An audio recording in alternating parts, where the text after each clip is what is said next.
जय श्री राधे। जय श्री राधे।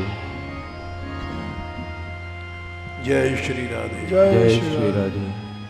कृष्ण कन्हैया बंशी बजैया रास रचैया हरे हरे।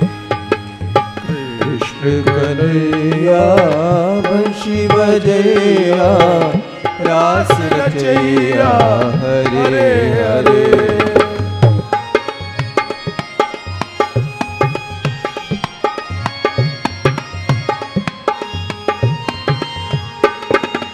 कृष्ण कन्हैया बंशी बजैया रास रचैया हरे हरे।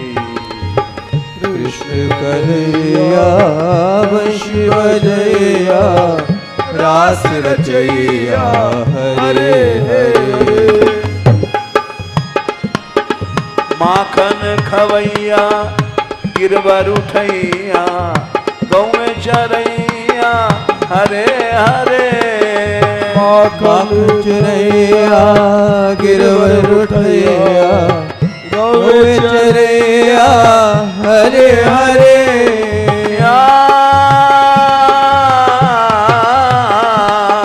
माखन खवैया गिरवर उठैया गौए चरैया हरे हरे। माखन चरैया गिरवर उठैया गौए चरैया हरे हरे। गौए चरैया हरे हरे। गौए चरैया हरे हरे। कृष्ण कन्हैया बंशी बजैया रास रचैया हरे हरे। कृष्ण कन्हैया बंशी बजैया रास रचैया हरे हरे।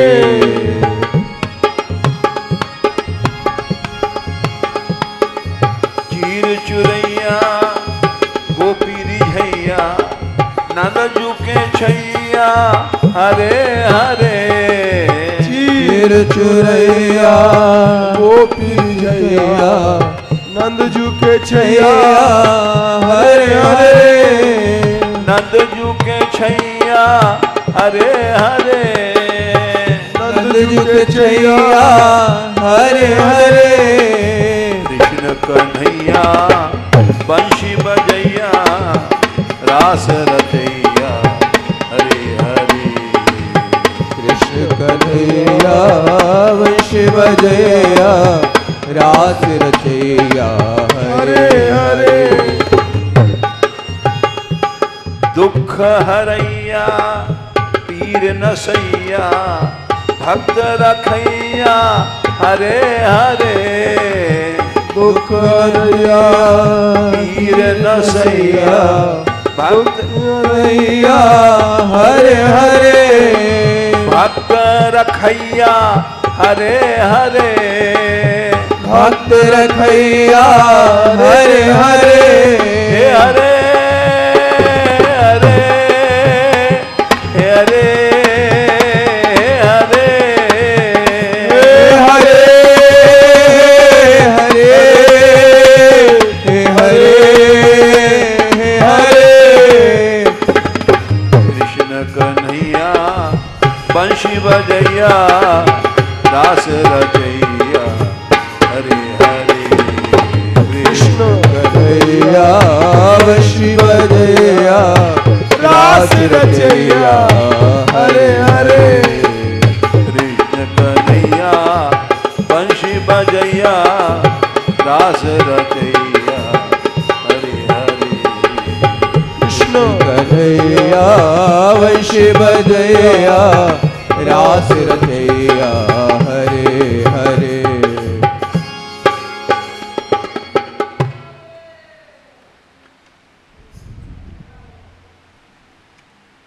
जय श्री राधे।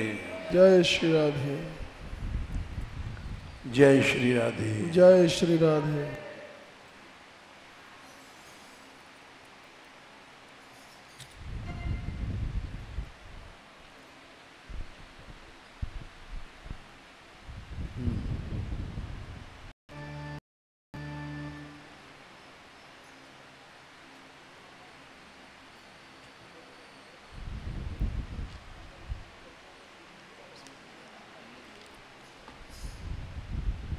गो सेवा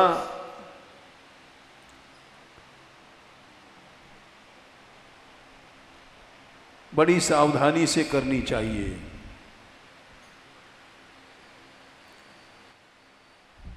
सबते सेवक धर्म कठोरा, सेवक धर्म सबसे कठोर है। कठोर माने सिर बर चलो धर्म असमोरा।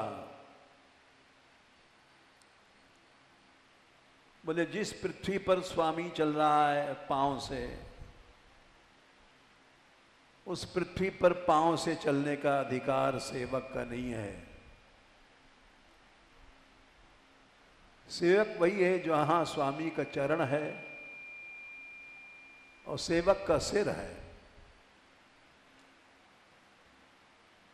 ये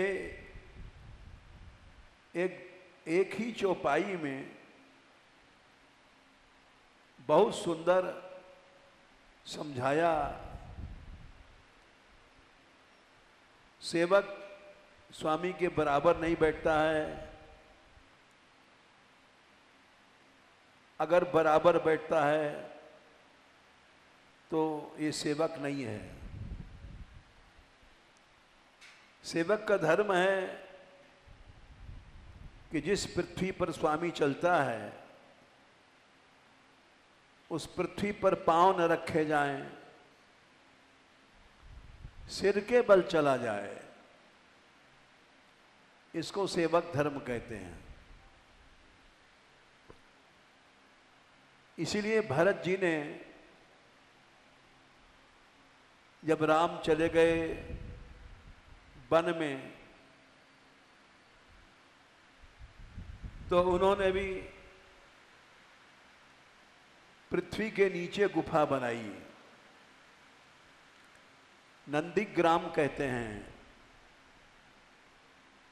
और वो जमीन के नीचे गुफा है।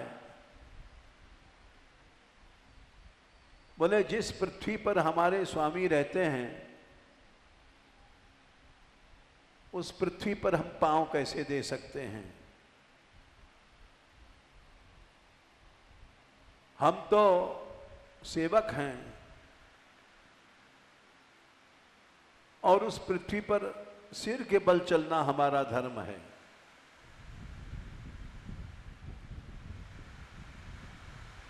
यही बात जहां भी सेव्य भाव है, सेवक सेव्य भाव बिन भवन तरी उर्गार, भजऊ राम पद पंकज अस सिद्धांत विचार।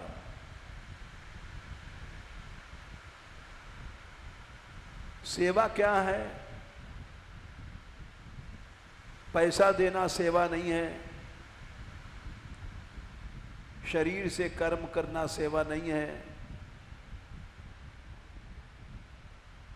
सेवक सेव्य भाव, सेवा का भाव हृदय में हर समय रह आवे। यदि भाव नहीं है तो सेवा नहीं है।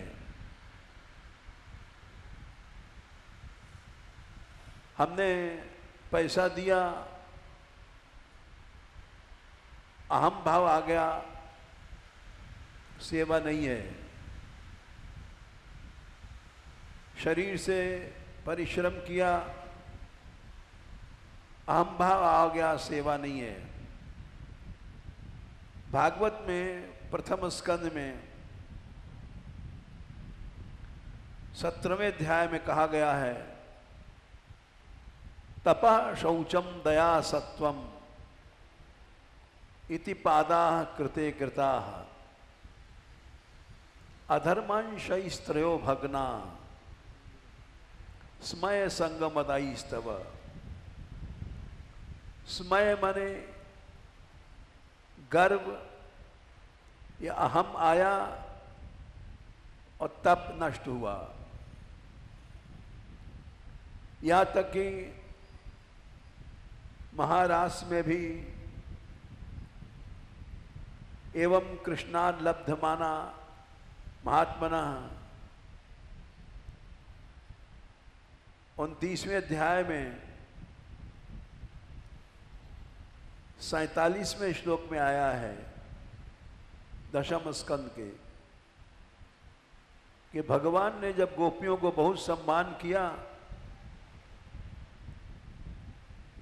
तो उनके अंदर मैंपना आ गया। गोपियों से ज्यादा प्यारा कौन हो सकता है? एवं भगवता कृष्णाद लब्धमाना महात्मनः आत्मानं मेनिरे स्त्रीणाम मानिन्योभ्यधिकम भुवि। उन्होंने देखा कृष्ण हमारे नचाए नाचते हैं, हमारी सेवा करते हैं, एक खिलौना बन गए हैं। तो कृष्ण के सम्मान को प्राप्त करके एवं भगवता कृष्णाद लब्धमाना महात्मनः आत्मानं मेनिरे स्त्रीणाम मानिन्योभ्यधिकम भुवि। संसार की जितनी स्त्रियां हैं सब में अपने को ज्यादा गौरव वाली समझ लिया। स्मय माने गर्व आया और सब प्रेम खत्म, तपस्या खत्म, सेवा खत्म। तासाम तत्सौभगमदम वीक्षमानम च केशवः। उनके उस सौभाग्य मद को देख करके भगवान ने सोचा अभी तो महारास की शुरुआत है, सालों महारास चलेगा, इस जड़ को पहले खत्म कर दो, अहम भाव को पहले खत्म कर दो। प्रशमाय प्रसादाय, प्रशम माने इस अहम भाव को खत्म करने के लिए और कृपा करने के लिए। तत्वैव अंतर्धीयत, भगवान गोपियों को छोड़ करके अंतर्धान हो गए। कितना बड़ा त्याग था गोपियों का कि भगवान ने लौटाला फिर भी नहीं लौटी। मातरः पितरः पुत्राः भ्रातयः पतयश्च वः विचिन्वन्ति ह्य पश्यन्तो मां क्रीड्वम बंधु साध्वसम। भगवान ने दिखाया कि देखो तुम्हारी माताएं रो रही हैं, ढूंढ रही हैं, बेटी कहाँ है? पितरा, तुम्हारे पिता लोग जंगलों में ढूंढ रहे हैं, पुत्री कहाँ है? भ्रातरा, तुम्हारे भाई लोग ढूंढ रहे हैं। अरे बहन, तू जंगल में किस जगह है? बता, हम तुझको ढूंढ रहे हैं। पतयश्च, जिनके पति थे वो सब रो रहे हैं। मातरा पितरा पुत्रा भ्रातयः पतश्च विचिन्वन्ति ह्यपश्यन्तो मां क्रीड्वम बंधु साध्वसम। तुम इन सबों को कष्ट मत दो, जाओ, चली जाओ। भगवान ने ये बात परीक्षा के लिए कही और ये बात सुखदेव जी ने स्वयं कहा है। ता दृष्टवान्तिक मायाता भगवान ब्रजयोषितः अवदता अवदत वदताम श्रेष्ठो वाचः पेशैर विमोहयन्। ये भगवान जो लौटाल रहे हैं ये सच में नहीं लौटाल रहे हैं, ये विमोहयन, मोह में डाल रहे हैं गोपियों को। कि ये लौट जाएं, परीक्षा ले रहे हैं।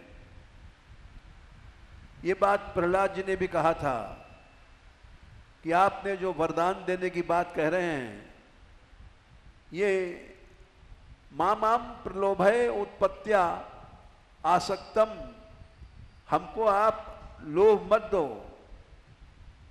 हम तो जन्म से आसक्त हैं संसार में। लेकिन आपने ये क्यों कहा है?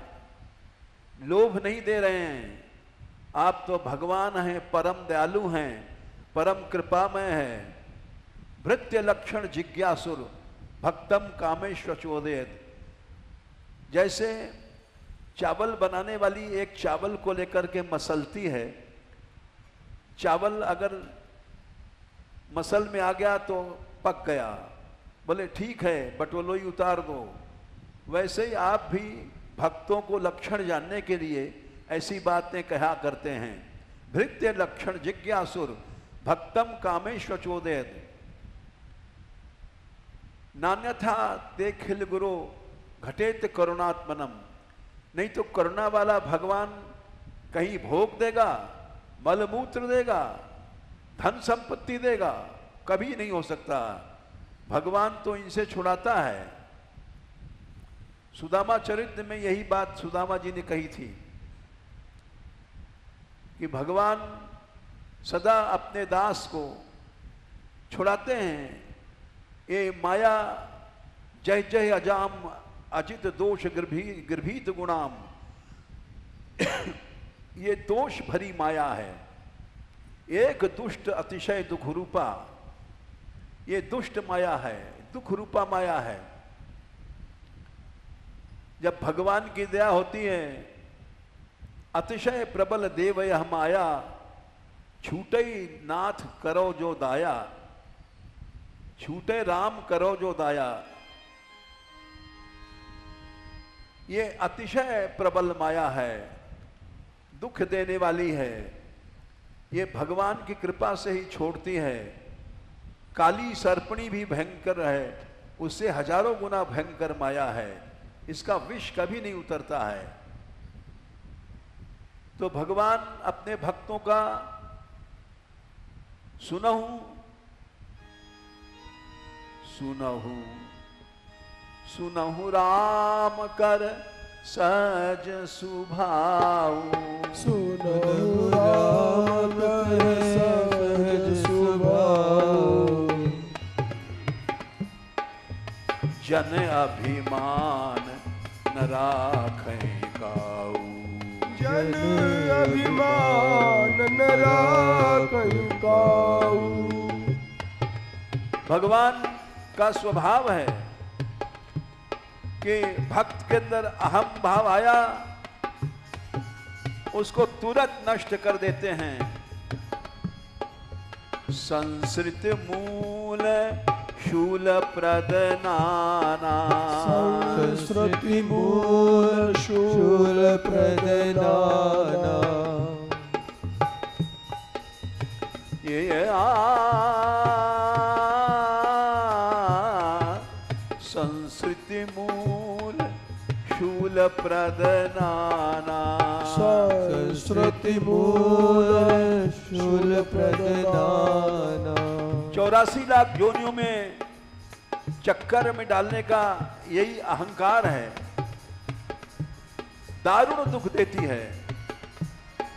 जब भगवान की कृपा होती है, ताते करहि कृपा निधि दूरी। ताते करहि कृपा निधि दूरी। संस्कृति मूल शूल प्रदनाना। दैते पुन दारुण दुख नाना। अनंत दुख जीव प्राप्त करता है। और जब भगवान देखते हैं ये तो अनंत विपत्ति के सागर में चला गया, कभी नहीं निकलेगा। ताते करहि कृपा निधि दूरी। ताते करहि कृपा निधि दूरी। सेवक पर ममता अति भूरी। सेवक पर ममता अति भूरी। भूरी बहुत कृपा है भगवान की, अनंत कृपा है। वो देखते हैं ये एक ऐसा नासूर फोड़ा हो गया है जो इसको खा जाएगा, कैंसर भी के सामने कुछ नहीं है। ताते करही कृपा निधि दूरी, सेवक पर ममता अति भूरी। जिमी जिमी शिशु व्रण होए गुसाई, जिमी शिशु व्रण तन होए गुसाई। बहुत बड़ा फोड़ा हो गया है। अपने बेटे को माता पकड़ करके ऑपरेशन करवाती है, चीरा लगवाती है। मातु चिराओ कठिन की नाई, मात चिराओ कठिन की नाई। बच्चा रो रहा है लेकिन माँ पकड़ करके बोले नहीं, इसको ऑपरेशन करो। यद्यपि प्रथम दुख पावई, रोवई बाल अधीर। व्याध नाशहित जननी, गनैन सो शिशु पीर। भगवान का करुणा का स्वभाव है। तो गोपियां इतनी प्यारी थी, लेकिन भगवान ने प्रशमाय प्रसादाय, कृपा करने के लिए उनको सौभाग्य मद चूर्ण करने के लिए गायब हो गए। एवं भगवतः कृष्णा लब्धमाना महात्मना आत्माना मेनिरे स्त्रीणाम मानिन्योभ्यधिकम भुवि, तासाम तत् सौभाग्य मदम वीक्षमानम च केशवः, प्रशमाय प्रसादाय तत्तरता अंतरधीयत। अंतर्धान हो गए। और उस समय गोपियों को इतना कष्ट हुआ, करिण्य इव यूथपम, जैसे गजराज के जाने पर सैकड़ों हथनियां क्रंदन करती हैं, चिघाड़ करती हैं। हाथी का प्रेम प्रसिद्ध है गजराज का, और उसकी हथनियां भी भागवत में इस उपमा को दिया गया है 30वें अध्याय में। अंतर्हिते भगवती सहसैव ब्रजांगना अतप्यं स्तमच्चक्षाण करिण्य यूथपम। जैसे हथनियां चिल्लाती हैं हाथी के बिना।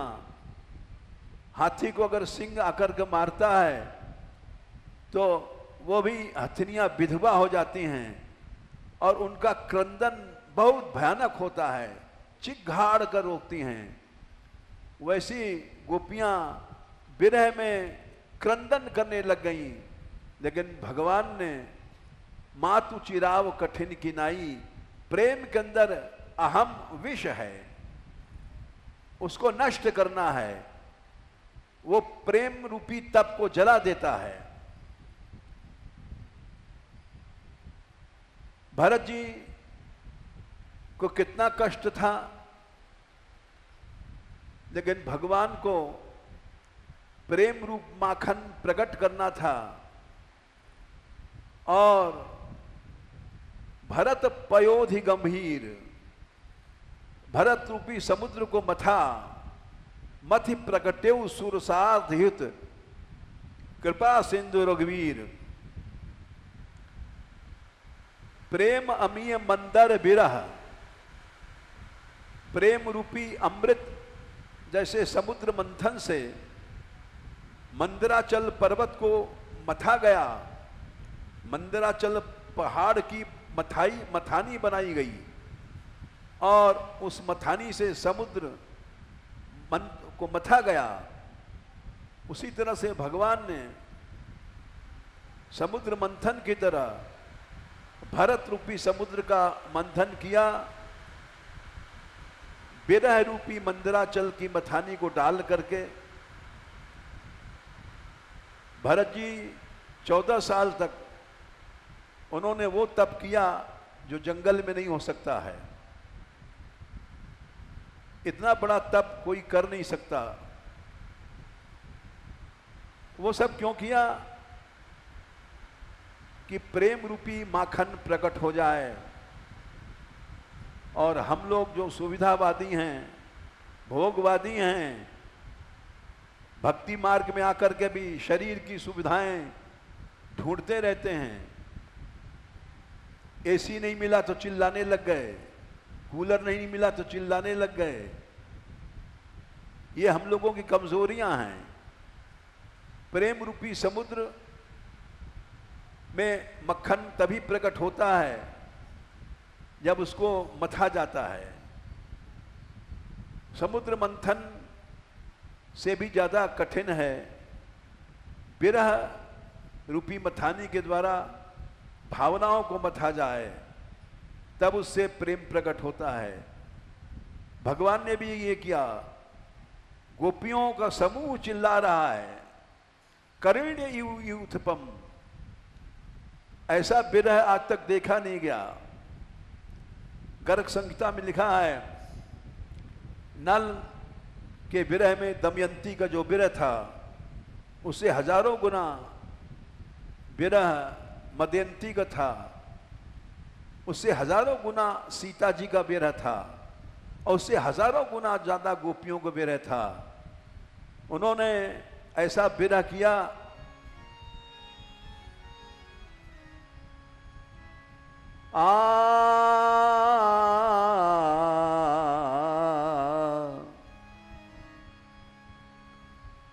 पेड़ों से, लताओं से, वृंदावन की भूमि से पूछ रही हैं,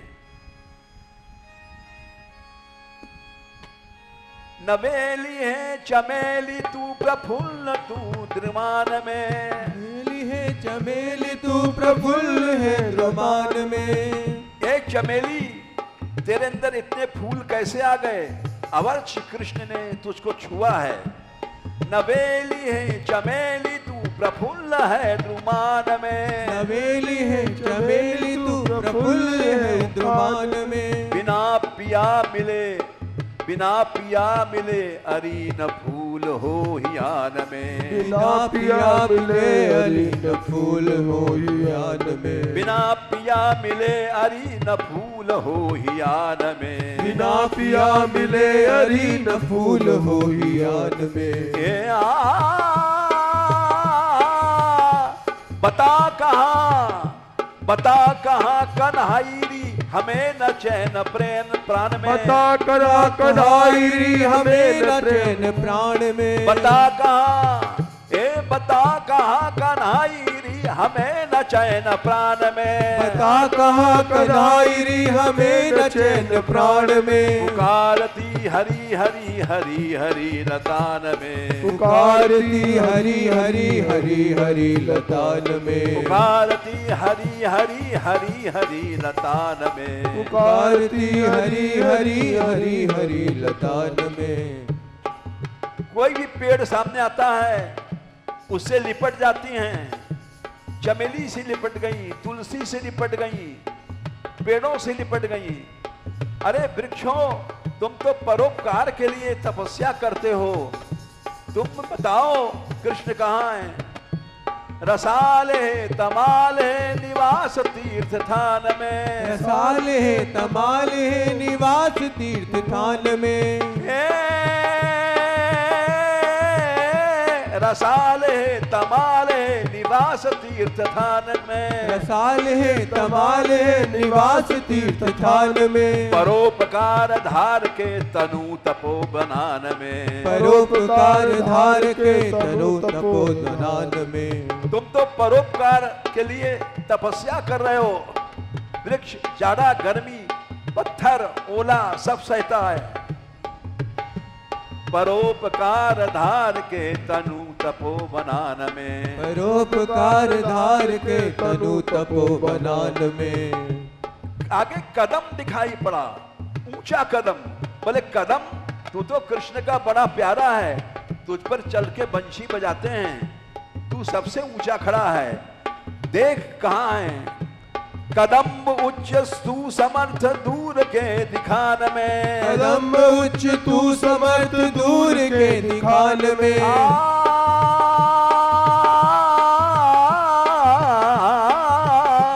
कदम उच्च तू समर्थ दूर के दिखान में। कदम उच्च तू समर्थ दूर के दिखान में। दूर के दिखान में, दूर के दिखान में, पुकारती पुकारती हरि हरि हरि हरि लतान में, पुकारती हरि हरि हरि हरि लतान में। ये तो हमने एक छोटा सा नमूना दिया।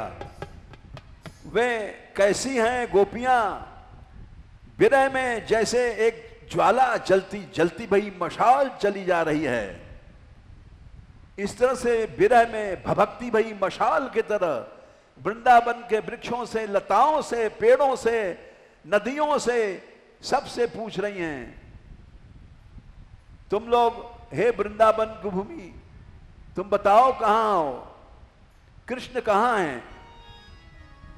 ऐसा विरह है, ऐसा उत्कट विरह भगवान ने प्रकट किया, उस विरहाग्नि में अहम सब जल गया। उनके अहम को जलाने के लिए ये भगवान ने प्रयत्न किया। तासाम तत्सौभग मदम वीक्षमानम च केशवः प्रशमाय प्रसादाय तत्रैवांतर्धीयत। ये भगवान की कृपा होती है, जब इस विरहाग्नि में उसके सारे जला देते हैं भगवान दोषों को। रास पंचाध्यायी के शुरू में यही बात कही गई कि भगवान ने जब गोपियों को रोक दिया गया था, मकान में बंद कर दिया गया, तो उस समय गोपियों को जो श्री कृष्ण का ध्यान किया और उस ध्यान में जो उनको आनंद प्राप्त हुआ, ध्यान प्राप्ता च्युताश्लेष निर्वृत्या क्षीण मंगला, तो पुण्य जल गए। पुण्य भी बंधन है, पाप भी बंधन है। पुण्य करोगे भोग मिलेगा, सुख मिलेगा, लड्डू पेड़ा मिलेगा, वो तुम्हारे प्रेम को नष्ट कर देगा।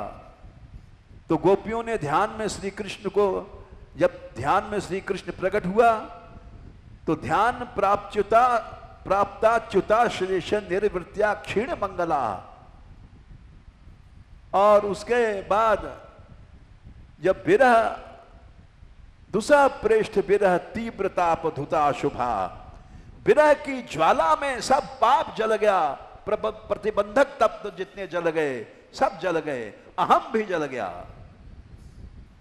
दुसा प्रेष्ठ विरह तीव्रताप धुता शुभा, एक ऐसा ताप प्रकट हुआ कि जिससे सब अशुभ अहंकार जल गए। इसीलिए भगवान ने क्या, यज्ञ दान तपः कर्म न त्याज्यम कार्यमेवेत, यज्ञो दानम तपश्चैव पावनानि मनीषिणाम। आज हमारा समाज तप से घबराता है, कष्ट से घबराता है। थोड़ा सा भी बिजली नहीं है तो कैसे सोएंगे रात, कैसे रात कटेगी। हम लोग कमजोर हो गए हैं, तप नहीं है, विरह नहीं है, कुछ भी सह तरोरपि सहिष्णुता ये हमारे जीवन में नहीं है, केवल कथाओं में है, केवल चिल्लाने के लिए है।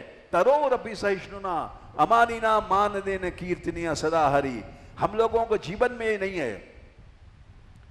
तो मैं ये कह रहा था कि सेवा बहुत कठिन है।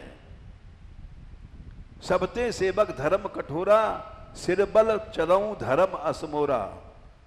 इस चौपाई को अगर हम समझ लें तो भक्ति आ जाए। बोले पांव से चलने का धर्म नहीं है इस पृथ्वी पर, जिस पृथ्वी पर तुम्हारा स्वामी बैठा है या चल रहा है। इस पृथ्वी पर पांव से नहीं चलना चाहिए, सिर के बल चलना चाहिए। वही ये सेवा भाव है, सेवक धर्म है। ऐसी भावना, ऐसा त्याग, ऐसा कष्ट किस सेवक के हृदय में है, दिखाई नहीं पड़ता है। तो गो सेवा, प्रश्न है, सेवा बहुत कठिन चीज है। और सेवक को जब हमने गोविंद लीलामृत में, जो गौड़ेश्वर संप्रदाय का प्रसिद्ध ग्रंथ है, बहुत दिन पहले हमने सुनाया था कि कृष्ण ने यशोदा से कहा था कि माँ, जब गैया गौ माता छतरी नहीं लगाती है, जूती नहीं पहनती है, तो हम लोग कैसे जूती पहन सकते हैं? हमारा धर्म ये नहीं है, हम सेवक हैं। यशोदा प्रसन्न हो गई और बोली हमारा अब गोप वंश बढ़ेगा, क्योंकि इसके अंदर सेवा भाव आ गया। यशोदा ने पुत्र के मुंह में खंडन नहीं किया कि नहीं तू तो जूती पहन के जा, छतरी लगा के जा। कृष्ण की बात का समर्थन किया, क्योंकि यशोदा रानी बड़ी भक्त थी और उन्होंने कहा हम गोप वंश के हैं, हमारा धर्म है, हम गाय की भक्ति से चलें और इससे भगवान प्रसन्न होता है। अब प्रश्न है कि जो लोग भाव नहीं रखते और गौशालाओं में पैसे का दुरुपयोग होता है, गाय के चारे को खा जाएंगे बेच करके। कुछ दिन पहले तुम लोगों ने शायद सुना होगा, बिहार में किसी का नाम लेना ठीक नहीं है, मुख्यमंत्री पर आरोप लगाया गया था चारा घोटाला। चारा घोटाला का केस बहुत चला था भारतवर्ष में, और उस चारे के घोटाले के फल रहा कि मंत्रीपन चला गया, गद्दी चली गई। वो हमारे पास आए थे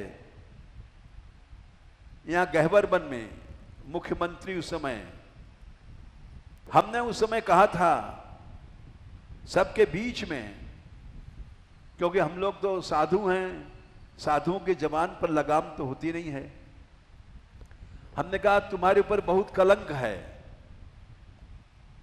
इस कलंक को दूर करो, बस इतना कहा था। उसके बाद यहां से चले गए और वो मंत्रिमंडल उनका चला गया। वो क्यों चला गया?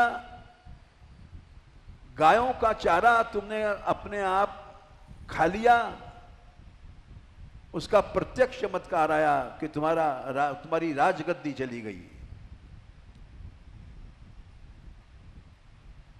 इस सावधानी के साथ हमको चलना चाहिए।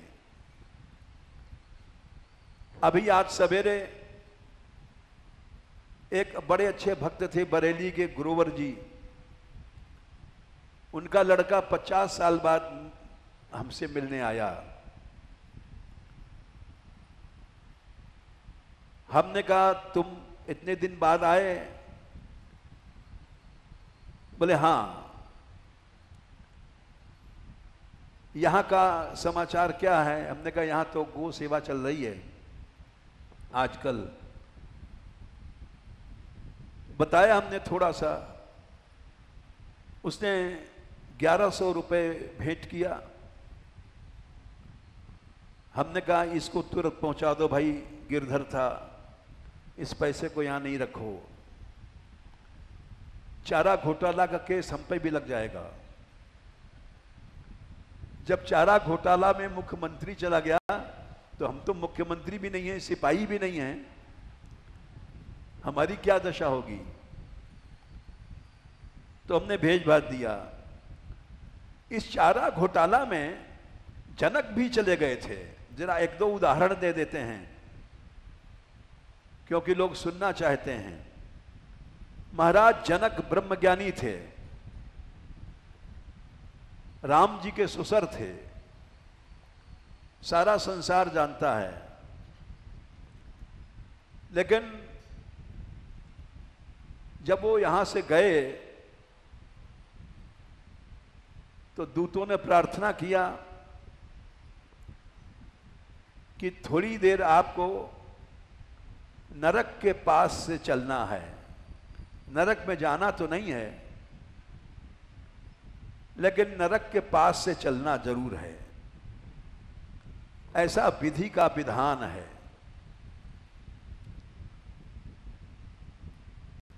लोगों को बड़ा आश्चर्य हुआ कि ये ऐसा क्यों है। जनक जी ने पूछा हमारी इसमें तो हमने आज तक कोई अपराध या पाप किया नहीं है। हमको बताए हमारे किस कर्म ये दंड है। आप जान एक घोटाला केस हो गया, ऐसे एक गाय खेत में चली, अपने हाथ से उसको हटा दिया था, किसी गलत खेत था, इसलिए आपके पास निकलना पड़ेगा। बोले गाय को खाने का धर्म नहीं है, थोड़ी सी भूख आपसे होगी। बोले चलो नरक के पास से निकले। नरक में तो यातनाएं मिलती रहती हैं, वहां हंसो चिल्ला रहे हैं, हाय हाय, बड़ा कष्ट मिलता है नरक में। जब पास से निकले उन अंग की हवा से आपका दुख दूर हुआ। कोई तो कुंभिपाक में जलाया जा रहा था, कोई आग में, अनेक यातनाएं हैं। किसी को लोहे है, स्त्री को पुरुष को गरम लोहे पुरुष बना करके उनसे चिपकाया जाता है, तो सब चिल्लाते हैं। जनक जी ने देखा, ऐसा करो पानी लाओ। बोले क्यों? लाओ, तू तो पानी लाओ। पानी लाने के बाद जनक जी ने कहा, जो कुछ आज अब तक मैंने सत्कर्म या पुण्य भक्ति किया है, मैं इन नरक वालों को देता हूं, इनका कष्ट दूर हो जाए। उसी समय जितने नरक में लोग थे सबका कल्याण हो गया, सबकी यातनाएं दूर हो गईं। और दूतों ने कहा चलिए। बोले अब तो मैं नहीं जाऊंगा, मैं इनके कष्टों को देख करके और मैंने अपना सब पुण्य दे दिया। बोले आपने तो पुण्य दे दिया, लेकिन पाप पाप को पैदा करता है, पुण्य पुण्य को पैदा करता है। मनी बिगेट्स मनी, और पैसा पैसे को पैदा करता है। आपने जो इतना दान दिया, इससे अनंत हो गया पुण्य आपका। अब आप यहां नहीं रह सकते। विधि के विधान को नहीं तोड़ना चाहिए। आपको अनंत पुण्य का लोक मिलेगा।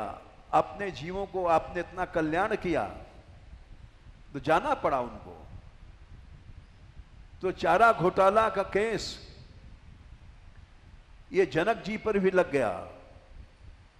जैसे बिहार के मुख्यमंत्री का मंत्रिमंडल लुढ़क गया, ये बड़ा प्रमाण है। चारा घोटाला गौशाला वाला करते हैं, गौशाला वाले।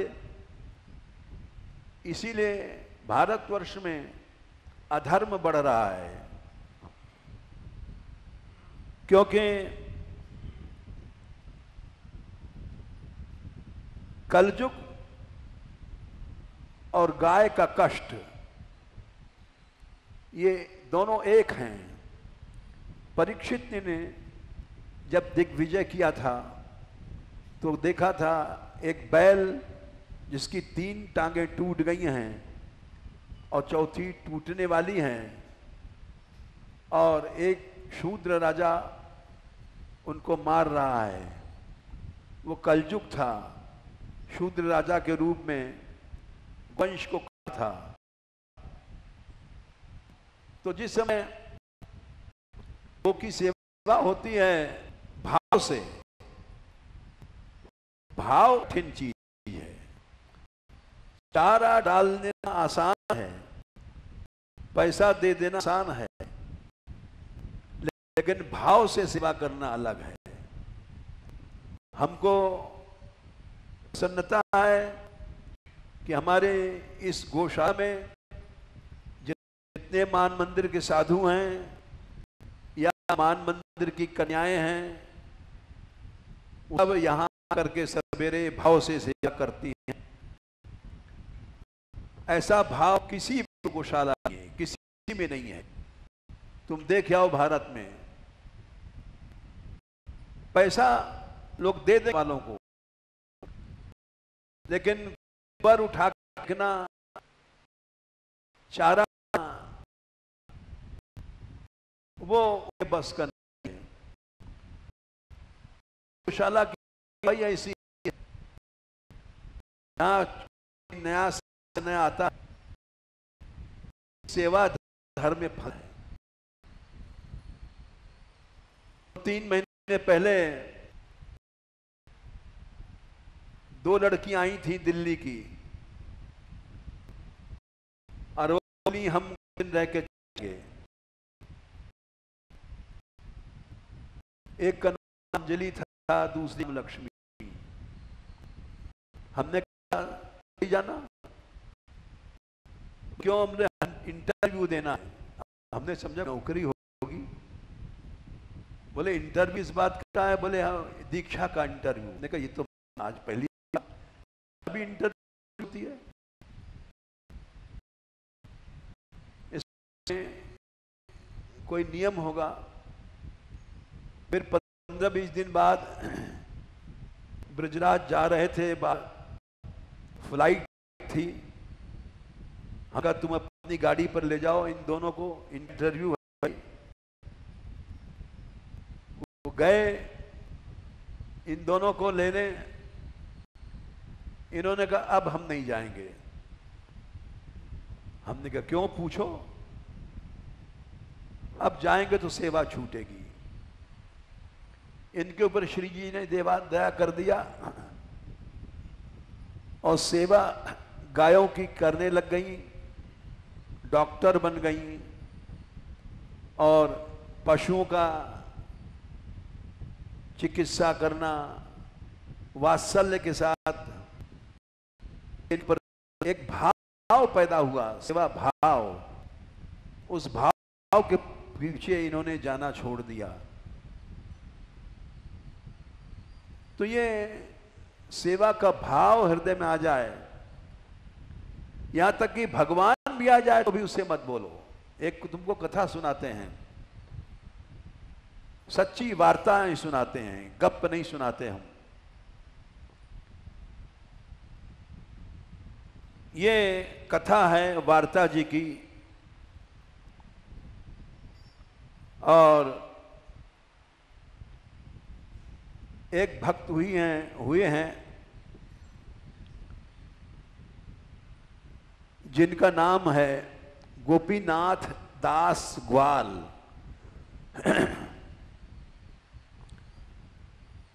वार्ता संख्या 36, वैष्णव वार्ता। गोपीनाथ दास ग्वाल, इनका नाम ही बता है ग्वाल। ग्वाल माने जो गायों की सेवा करता है।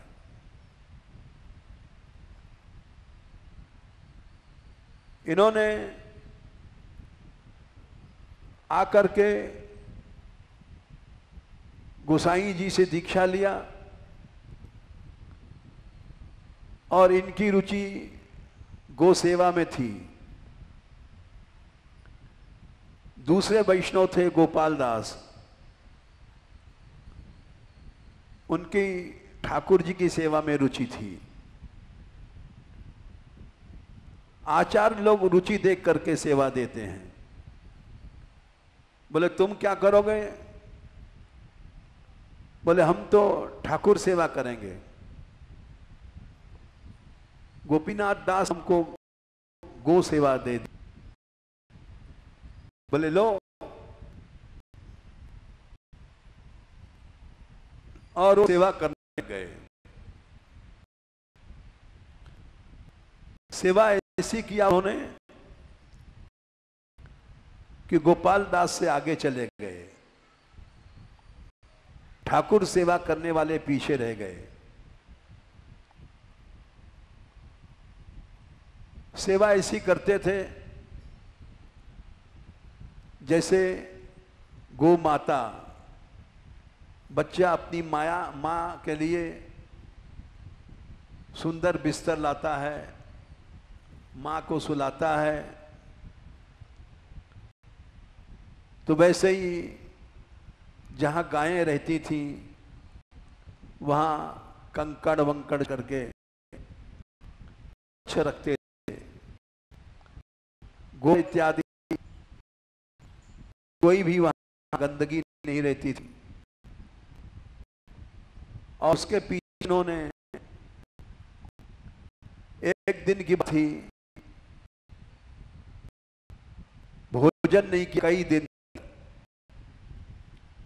सेवा में लगे रहे। तो श्रीनाथ जी स्वयं इनके पास पहुंचे। गोपीनाथ दास ने भोजन किया, प्रसाद लेने नहीं आया, अपनी पत्तल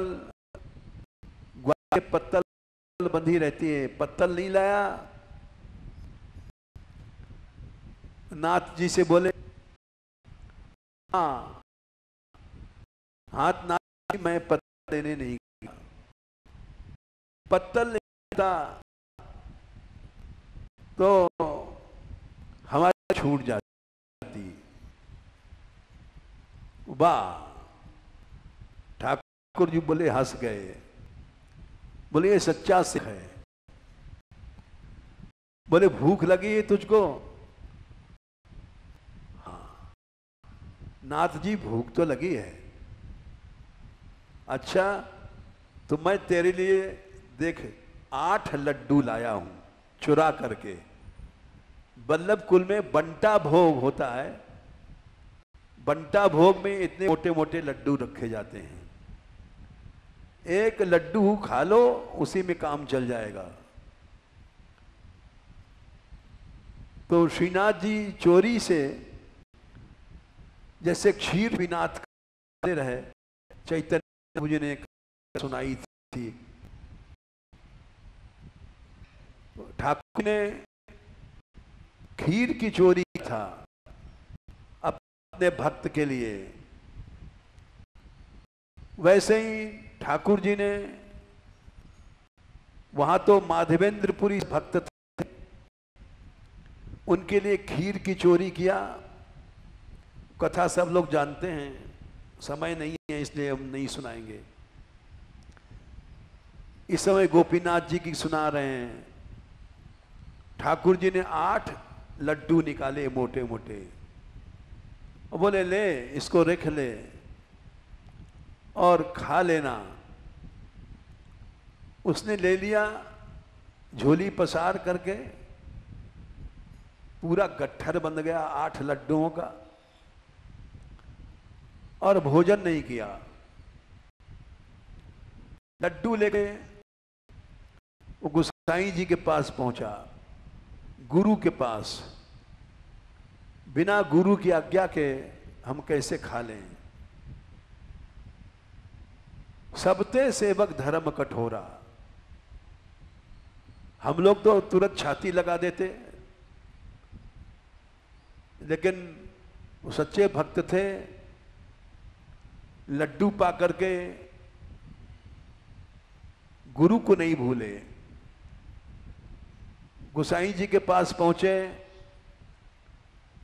बोले गोपीनाथ कैसे आया? बोले जय जय। लड्डू रख दिए सामने। अरे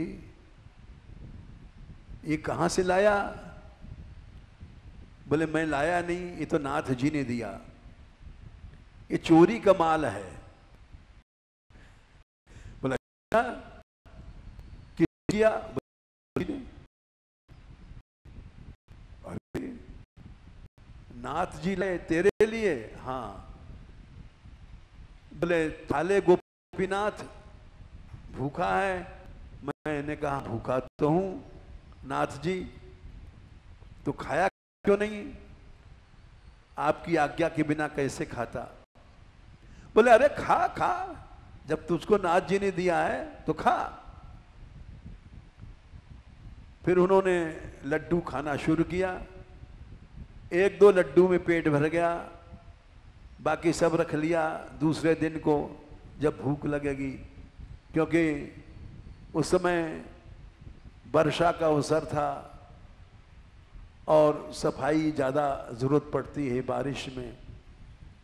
गायों गोबर में फंस जाती हैं। उसके बाद वो गोपाल दास था, ठाकुर से था, उस पर भगवान ने कृपा किया, दूसरे से कृपा किया उस पर। गोपीनाथ दास के लिए तो ठाकुर ने चोरी किया, उसके लिए चोरी तो नहीं किया। बोले गोपाल दास हमको भूख लगी है। बोले नाथ जी इस समय दोपहर का समय है, आपको भूख लगी है? दोपहरी में गाय चराने वाले धूप में जाते हैं, गर्म हवा चलती है, तपस्या है। ठाकुर जी भी जाते थे और कष्ट सहते थे।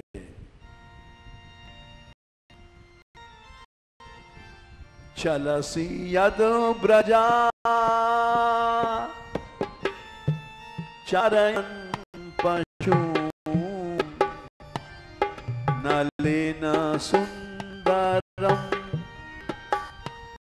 नाथ ते पदम।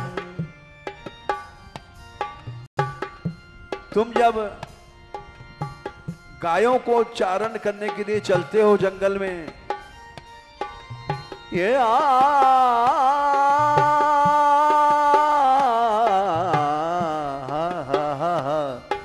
चलसी यद ब्रजा चारयन पशु लिन सुंदरम नाथ ते पदम। कमल से भी, नील कमल से भी सुंदर तुम हैं, और नंगे पांव से तुम चलते हो जंगल में। शिलनाकुरई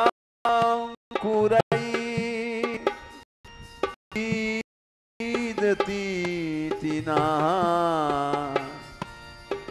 कलिलताओ मना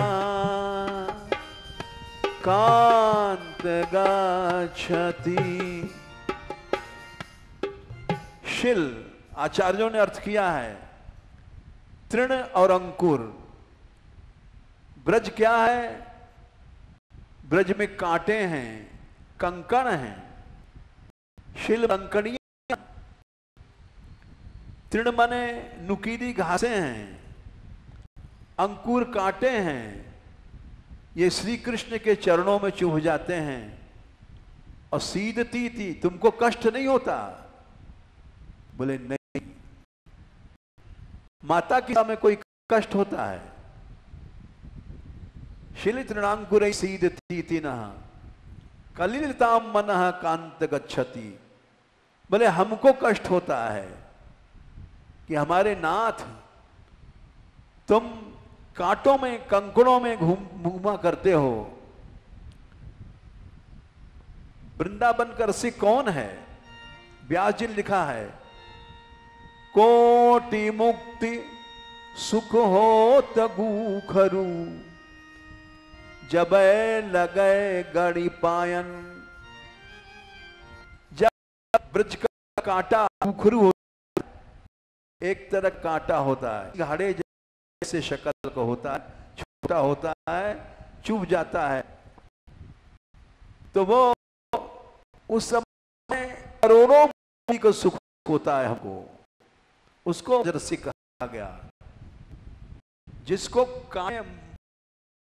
करोड़ों मुक्ति से ज्यादा सुख ले, उसको भगवान का ब्रज रसिक कहा गया। व्यास जी कहते हैं वो ही रसिक है। हम लोग कैसे रसिक हो जाएंगे? एसी की बिजली चली गई, नींद नहीं आई, हार्ट फेल हो गया, हम कैसे रसिक बन सकते हैं? रसिक तो वो है जिसको कांटे चुभ गए तो कहता है आहा करोड़ों मुक्ति का सुख मिला है। ऐसा क्या उदाहरण संसार में है? ऐसा रसिक कोई है? ऐसा तो हम दिखाई नहीं पड़ता, होगा तो हमारी नजर में नहीं होगा। ऐसे रसिक बहुत हैं जो एसी में लेटे हैं और जिनको कोई चिंता नहीं है, सुविधावादी जीवन है, भाषण दिया रसिक बन गए। लेकिन पुस्तकों में कोटि मुक्त सुख होत, गुखरू जबय लगय गणि पायन, ये व्यास जी ने कहा, ये महारसिकों ने कहा है, छोटे छोटे ने नहीं कहा है। स्वामी हरिदास ने कहा है, न लगाए पीर प्रीति कीजिए करवासो, बैराग करो, करवा से प्रेम करो, ब्रज बीत जय सो, वृंदावन ब्रज में जाओ, बुहारी जाने किस धारा नहीं आएंगी, इस भाव बुहारी लगाओ। सुतन सो मृगी मृग सुतन सो, ब्रज की गायों और बछड़ों से प्यार करो, मृगी हिरणों से, हिरणों को बच्चों से प्यार करो, और तन देने के न जोहनी। श्रीदास के स्वामी श्यामा कुंज बिहारी ज्यों सिर पे दोहनी, इसको रसिक कहते हैं। उसको रसिक नहीं कहते हैं कि जो सुविधावादी जीवन बिता रहा हो। आज हमने सवेरे सुनाया था कि भगवान राम ने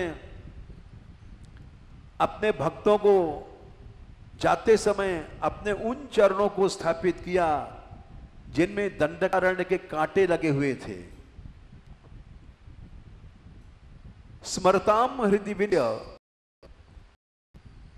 स्मरण वालों के हृदय में विद्धम कंटक, विद्धम दंडक कंटकई, स्वपाद पल्लवम राम आत्म ज्योति लगा रहा। राम ने कहा मेरे उन चरणों को ध्यान करो जिनमें कटे हुए हैं, विद्धम दंडक कंटकई, मेरे उन चरणों को ध्यान मत जो राजगद्दी पर बैठे हैं, मखमल की पीठ पर मेरे पांव रखे हैं, नहीं, मेरे उन चरणों को ध्यान करो।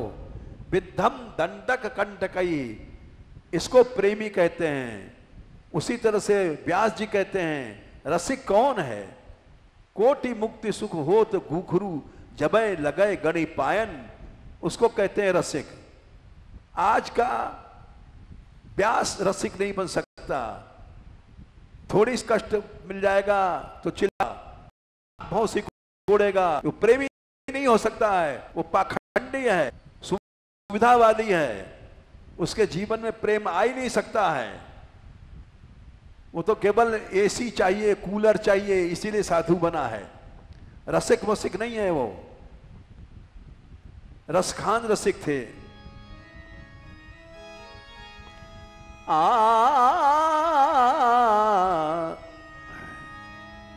या लकुटी अरु कामरिया पे, या अरु कामरिया पे, राजती हूँ पुर को तजी डारो, राजती हूँ पुर को तजी डारो। काली कमरी और लठिया पर तीनों लोग को राज छोड़ दूंगा। लकुटी कामरिया पे, या लकुटी कामरिया पे, राजती हूँ पुर को तजी डारो, राजति हूर को तजी डारो। आठों सिद्धि वो निधि को सुख, आठों सिद्धि नवो निधि को सुख। नंद की गाय चराय बिसारो, नंद की गाय चराय बिसारो। गो सेवक कौन है? आठों सिद्धियों को और नवों निधियों को सुख को छोड़ देता है, केवल भाषण नहीं देता है। आठों सिद्धि नवो निधि को सुख, आठों सिद्धि निधि को सुख। की गाय चराय बिसारो, की गाय चराय बिसारो। बोले ब्रज में जाओ और वहां तालाबों, सरोवरों को, पहाड़ों को देखो, ये ब्रज है। केवल कोठियों में पड़े रहो, रस खान कब इन नैनन सो, रस खान कब इन नैनन सो। ब्रज के बन बाग तड़ाग निहारो, ब्रज के बन बाग तड़ाग निहारो। और ये सोने के महल फेंक दो, कोटि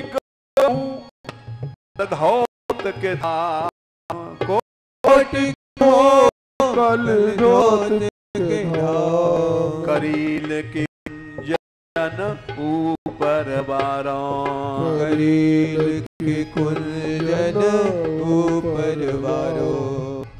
कांटे का पेड़ होता है, सोने की हवेलियों को फेंक, तब ये कृष्ण श्री हरवंश अनंत सचुनाही बिनिया रजहि लिए। जितने रसिकों हैं उन्होंने क्या कहा है, उनकी रहनी अलग और आज की रहनी अलग। उनकी रहनी सच्ची थी, आज की रहनी सुविधावादी है। तो इसलिए गोपीनाथ ग्वाल के लिए भगवान ने, श्रीनाथ जी ने और ले और गोपाल दास के लिए लड्डू नहीं चुराए, गोपीनाथ ग्वाल के लिए लड्डू चलाए। गोपाल दास को भी अनुभव कराया। बोले गोपाल दास, दोपहरी है, धूप है, भूख लगी है। उसने गोसाई जी से कहा कि नाथ जी भूखे हैं। बोले शीतल ठंडी चीज ले जाओ, जल्दी से बनाओ। शीतल भोग तैयार किया गया और गोसाई जी साथ गए, क्योंकि श्री गिरिराज जी के आसपास श्याम ढाक गोची हैं, वहां ठाकुर आते हैं। गाठोली, यहाँ भी गहवर बन में पाड़र, बड़ी बन, ये सब कुचर भूमि है। यहाँ श्री घूमती हैं। तो कभी सुनाएंगे तुमको वहां की लीला, एक दिन में सब नहीं हो सकती है। वहां ठाकुर जी टोड़ के घने में एक बार यात्रा जा चुकी है। कांटों का जंगल है, वहां भी ठाकुर जी जाते थे। तो गोपाल दास से कहा, गोपाल दास गोसाई जी को लेके गए और नाथ जी से कहा, नाथ जी इनको क्यों कर देते हो, गोसाई जी बूढ़े हो गए, लू में आए हैं वहां से, क्योंकि यहां से भोजन करते थे। नाथे हमें इनके हाथ को खाए वो अच्छो लगे, इसलिए इनको बुलाए हुए। तो ये गोभक्त, अंतर यह है कि गोभक्त के लिए स्वयं ठाकुर जी चोरी करके पहुंचाते हैं लड्डू, और अपने लिए ऐसा नहीं करते हैं। ये गोपीनाथ दास की कथा सुनाई। एक और बना देते हैं, चलते चलते चारा घोटाला की गर्ग सीता के कथा है। एक विजय नाम का ब्राह्मण था, दक्षिण का, गोवर्धन हाथ में ये कथा आती है। कथाएं सही हैं, पौराणिक हैं। विजय नाम का ब्राह्मण वो अपना पैसा ब्रज में ब्याज पर उठा देता था, और वो वसूली करने आया था। मथुरा में ये 10वें अध्याय में गिरिराज खंड में गर्ग संहिता में कथा विस्तार से आती है। इसको हम गिरिराज लीला में, यात्रा में सुनाते भी हैं। और वहाँ वो जब मथुरा से चला वसूली करके पैसा, गिरिराज जी में आया। रास्ते में गिरिराज जी की परिक्रमा कर लें, इधर दक्षिण में जा रहा था, तो एक राक्षस सामने आया और उसके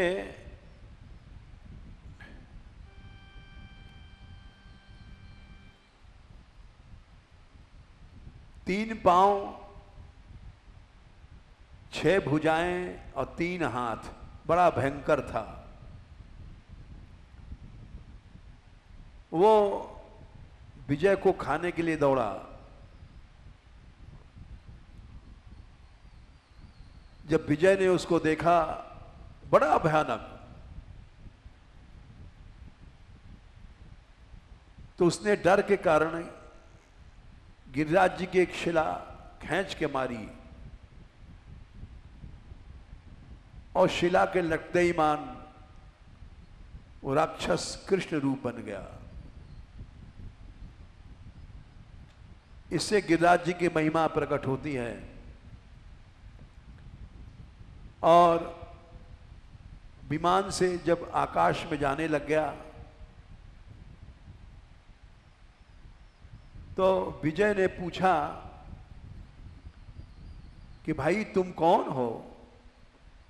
अभी तो राक्षस थे, अभी तुम्हारा कृष्ण रूप हो गया, ये कैसे हुआ?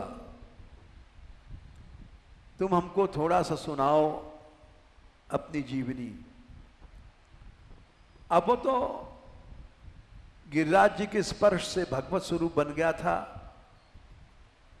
तो उसके अंदर दया आ गई थी, राक्षस तो नहीं रहा।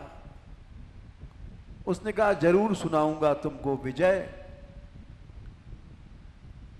मैं वैश्य बनिया था और पैसा को ही भगवान समझता था। पैसा वाले भोगी होते हैं। मैं एक वेश्या में आसक्त हो गया और उसके चक्कर में ऐसा फंसा कि अपनी स्त्री जो सती थी उसको मैंने छोड़ ही नहीं दिया, बल्कि एक दिन काट दिया,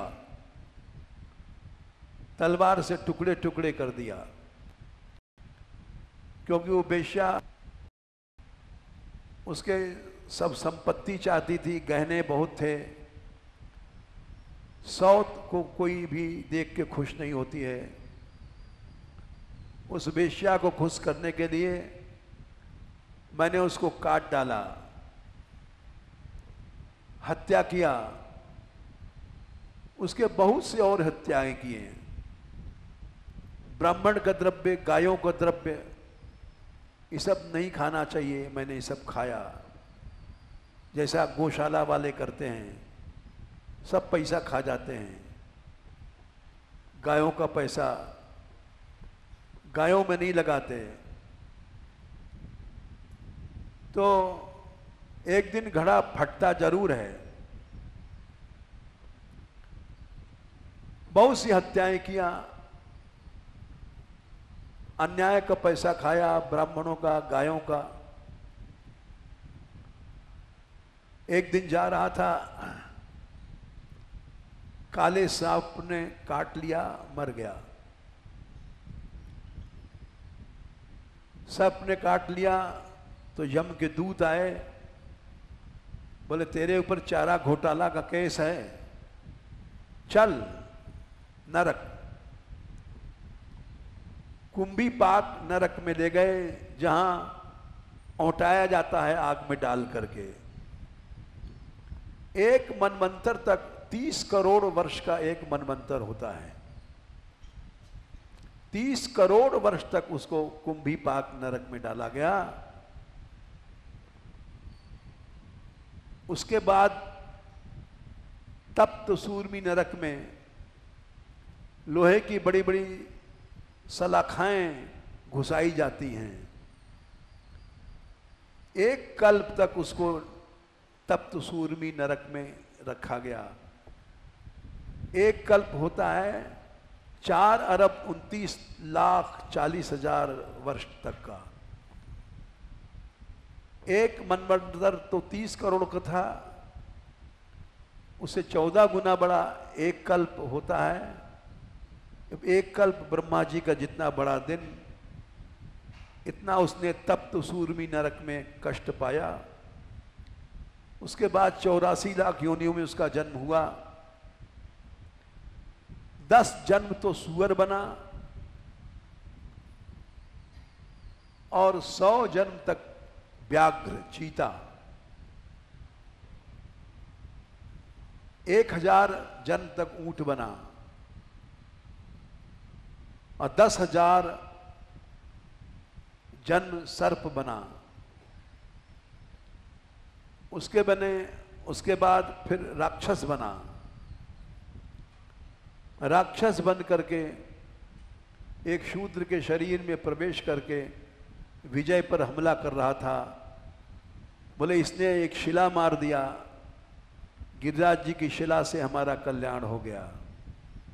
हे विजय, इस गिरिराज की महिमा का वर्णन ब्रह्मा भी नहीं कर सकता है। तो हमने इसलिए ये सब बातें सुनाई कि सेवा में सावधानी रखना चाहिए। अगर सावधानी है, भाव से सेवा है, तो नाथ जी यानी प्रभु हमारे लिए लड्डू चुराएंगे, हमारे योगक्षेम को धारण करेंगे। ये सब कथाएं सत्य हैं और धारण कर ही रहे हैं। हमारी इस गौशाला में कई लाख का खर्च है, 5-6 लाख रोज का, और मांगा जाचा नहीं जाता। ठाकुर जी चला रहे हैं। और जब तक यहाँ भाव है तब तक ये आराम से चलेगा। भाव जब टूट जाएगा, ऐसा करें नहीं प्रभु, बड़े भाव से, भाग्य से सेवा मिली है, उसको भाव से करो, व्यवसाय नहीं बनाओ, अपने शरीर के स्वार्थ के लिए नहीं करो। और अब तो यहाँ अखंड कीर्तन भी हो रहा है। ये गो यज्ञ की सबसे बड़ी पूर्ति करने वाला अंग है। ये फिर सुनाएंगे।